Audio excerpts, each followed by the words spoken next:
dalilin da yake saka mata suke shiga harkar bariki ko kuma a ce ta wani ɓangaren karuwanci. Ba wai rashin aure ba ne yake saka su shiga wannan harka, sai dai illa face kawai son zuciya da yake cikin zuciyoyin wasu matan da rashin haƙuri kuma ta wani ɓangaren. Ba a iya shaidar mutum ta fuska barantane ka kalli wata ka ce ga irin abubuwan da take aikatawa, ko kuma shekaru ma ba sa iya sumbantar da hakan, amma sai ga shi a wannan nashiya tamu ko in ce ɓangaren Hausa, da zarar sun ga kawai mace ta yi wani ɗan zaman wa'adi sai su ringa tunanin kamar tana wasu harkoki ne waɗanda suka hana ta yin aure. Akwai babban kuskure a cikin al'amuranmu in dai ba mu gyara ba ta wannan ɓangaren. Kuma mafi akasari mazan ne yake lalata matan. Mafi yawan mata ba su suke neman hanyar da za su lalace ba.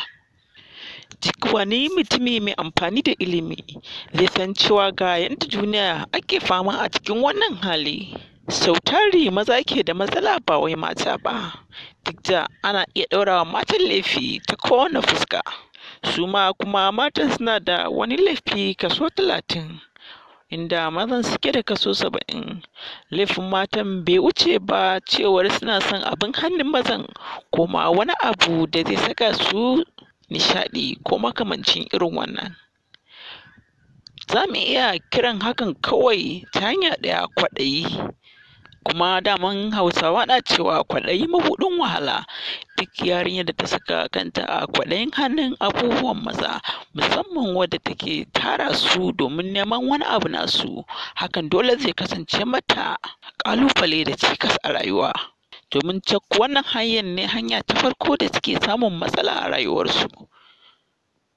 Domin wani ba zai bayar ba domin Allah. Idan wani ya bayar, wani zai bayar ne domin shi ma ya ƙaru daga ke. Ba sa duba da halin da za su faɗa bayan hakan ta faru. Su dai sukan iya samun biyan buƙatarsu ta farko a kowane lokaci. Da zarar ka ba su abin hannunka, to za a yi trial by barter ne fa. Za ka bayar, ita ma ta baka.